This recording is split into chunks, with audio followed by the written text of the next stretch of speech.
Okay, students, this poem is Ozymandias.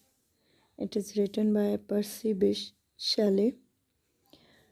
The speaker recalls having met a traveler from an antique land uh, who told him a story about the ruins of a statue in the desert of his native country. Two vast legs of stone stand without a body, and near them a massive crumbling stone head lies half sunk in the sand. The traveler told the speaker that the frown and the sneer of cold command on the statue's face indicate that the sculptor sculptor understood well the emotions or passions of the statue's subject. Memory of those emotions survives, stamped on the lifeless statue, even though both the sculptor and his subjects are both now dead. On the pedestal of the statue appears the words, "My name is Ozymandias, King of Kings. Look on my works, ye mighty, and despair." But around the decaying ruin of the statue, nothing remains, only the lone and level sands which stretch out around it. ऑज़मंडिस जो है, अगर इसको stylistically आप देखें तो ये एक sonnet है. सोनेट को उर्दू में आप जिस तरह गज़ल कहते हैं. ऑज़मंडिस is a 14-line poem and it is metered in iambic pentameter. The rhyme scheme is somewhat unusual for a sonnet of this era, but still Shelley has used this rhyme scheme for it. And this poem was first published in the Examiner in 1818. The next year it got a place in Shelley's collection. And the sonnet is about the ruins of a statue of Ozymandias.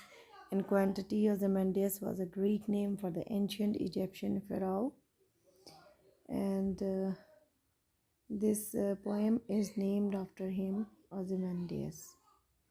But this poem ironically presents a great message about the transitory, or you may call short-lived existence of the boastful might of the ruler.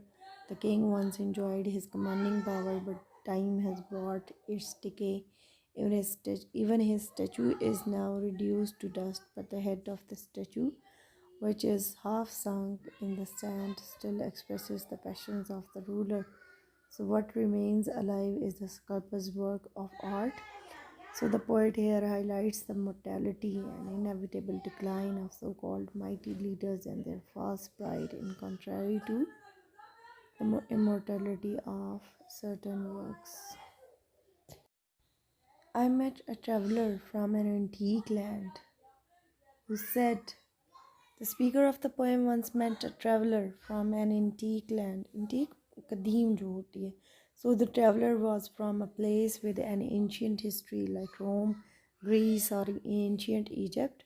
The traveler told him a story of the ruins of a giant statue that he had come across. So it's a story within a story, a narrative within a narrative. के poet जो है उसने भी एक narrative use किया, और वो narrative जो है वो स्टोरी के अंदर एक और नैरेटिव हमें बता रहा है कि एक स्टोरी बताने वाले ने उसको बताया है. पोइट ने आपको एक स्टोरी बनाई है, उस स्टोरी के अंदर एक और स्टोरी टेलर है. डबल उसने यहाँ पे नैरेटिव यूज़ किया. Narrative with in a narrative, ये टेक्निक होती है. And some critics believe that this framing has helped the poet another level of obscurity to Ozymandias' position in people's mind. It is suggestive of how pride and glory of power fade away with time. Two vast and uh, trunkless legs of stone stand in the desert. Near them, on the sand, half sunk, a shattered visage lies. Visage face को कहते हैं. The traveler told the narrator that he saw two huge stone legs of a statue in the middle of a desert. Trunkless suggests that the legs were standing there without the upper body or the torso. The desert indicates that it was ancient Egypt. Near the standing legs, he also came across the broken head of the statue that was partially buried in the sand. Visage means face, लेकिन यहाँ पे इसको आप head की sense में लेंगे. Head basically represent कर रहा है उसके प्राइड को जो कि अब बिखर चुका है. Whose frown and wrinkled lip and sneer of cold command tell that its sculptor well those passions read. The traveler goes on to describe that the face of the statue lying on the sand had the expression still visible and identifiable of the mighty ruler Ozymandias. He has used frowned, wrinkled up, and sneer of cold command to give us an impression that the subject of the statue was an angry, commanding, and often upset man. जो लोगों पे हुक्म चलाता था वो गुस्से में रहता था. फ्राउन उसकी जो तेवरी थी अभी भी चढ़ी हुई थी. But the next line shifts the attention from the statue to the sculptor who created the traveler admires that the artist understood and felt his subject's passion and emotions very well. That is why he could draw the face so perfectly that it is still visible, which yet survives, stamped on these lifeless things, the hand that mocked them and the heart that fed. Survive कर गई हैं, बच गई हैं. Stamped on these lifeless things, कि वो जो उसके इमोशंस थे, वो जो उसके गुस्सा था, फ्राउन था, ये स्टैम्प हो गए हैं. पे उसने नक्श कर दिए हैं.